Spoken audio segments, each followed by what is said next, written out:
Looking ahead to tomorrow's game, are there any preparations for the likes of Damsgaard to be making an appearance, whether that's on the bench or in the first team? Yeah, he will start. So yeah, looking forward to that, of course. Part of the bigger plan with him. Obviously, we'll make some changes. We will put a very strong team and squad out there. I think it's very, very clear how serious we've been the last 2 years. Maybe the two most important years in the club's recent history, at least. The promotion season in a very tight COVID schedule, and the first season in Premier League. And both times I know we made a club history by reaching the semi-final the first year, and then the quarter-final is the next best result in the Carabao Cup. I think that shows how serious we are about this tournament, and we want to do very well. We will take it extremely serious, and that's what I said and we've shown it by reaching the quarter-final and the semi-final. It's the best in the club's history. I think that shows how serious we are. And last year we only lost the quarter-final by own goal in the 88th minute to Chelsea. The thing you need to look into is how do you make sure that your team perform in every competition, so the Premier League, the Carabao Cup, the FA Cup. And that's a combination of freshness, that's a combination of putting the best possible team out there, that's a combination of putting some players out that also need to both not get minutes to perform, so we have more than 11 players, but the end goal is to go to the next round. So I could easily choose the first 11, but I don't think that will benefit us in the Premier League and in the Carabao Cup. But by putting a very strong team and squad out there that hopefully is enough to beat Colchester, then I think we try to put our money on both competitions. You're welcome. Dan, do you want to go? Yeah. After Fulham, obviously you spoke about the attacking approach. Have you been having any regrets of the changes you've made? Is that very much going to be the approach of the season, that there's have more benefits than sort of negatives in Yeah, 100%. I even prepped the players know our/mine offensive approach. Spoke to especially Christian and Pontus before the game. Say, just let you know, my thoughts are after 60. If it's even, and now we were one down. If it's even, and it's a little bit stuck the game, then I would like to change the system. So they are fully aware of it and they are on board. I think it's all about the offensive players we have. Do they have a defensive mindset when needed, which I think they have, because you need to have that if you want to achieve something big. Ivan Toney had a great start to the season. Is this kind of the best you've seen him? Do you think he's starting to get a new level with what he's shown recently at this level, especially? Yeah, I think he's been very good. I think again on Saturday, I think he was very, very sharp. He scored 3 goals. I know 2 of them was flagged offside, but even if, especially the first one, they definitely did everything they could to avoid it. The second one, I still think is a great finish, the way he connected with the ball, and then his link-up play and pressing and presence is at a very high level. So I think he's in a good place, and he should push even more. You've obviously spoken before about how the squad's in a better place now than it was last year. Do you think he's kind of benefited from that as well, with the kind of ways you strengthen and the players he's got around him now, and seems to be getting more chances maybe?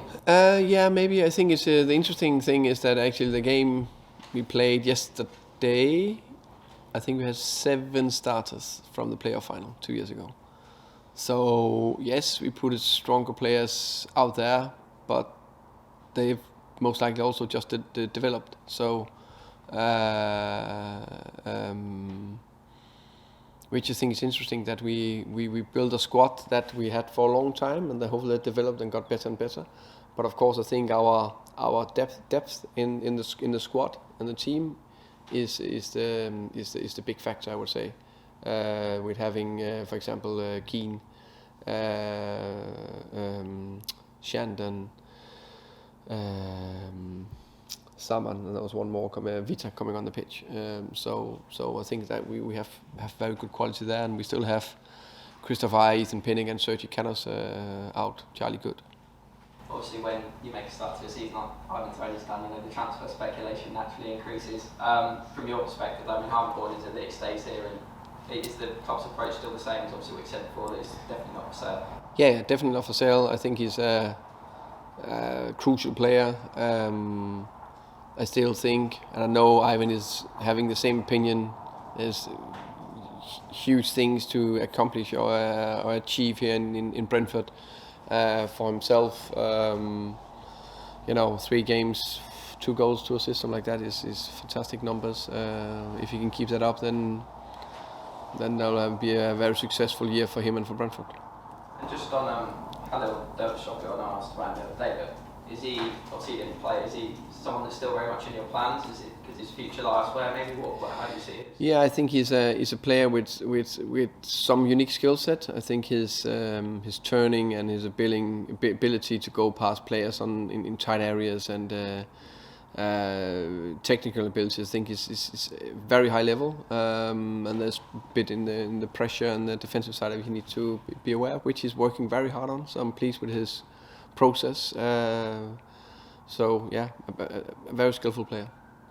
Obviously you spoke last week as well about how the kind of, increased spending in the Premier League has made it tougher for you. Is this kind of tougher than last year, do you think, the way you see it with the money that's been spent so far this window?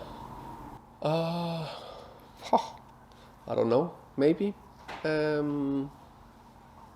I can't remember. I don't think Norwich definitely didn't spend that much last year, but on the other hand, I don't think Bournemouth done that this year. Then we have Fulham and Nottingham compared to Watford and ourselves. So yeah, let me put it this way: I think it is relentless league at a very high level, and we all know that money talks, and that's a big factor. The good news is that hard work, good structure, strategy, alignment in the club, also culture means a lot.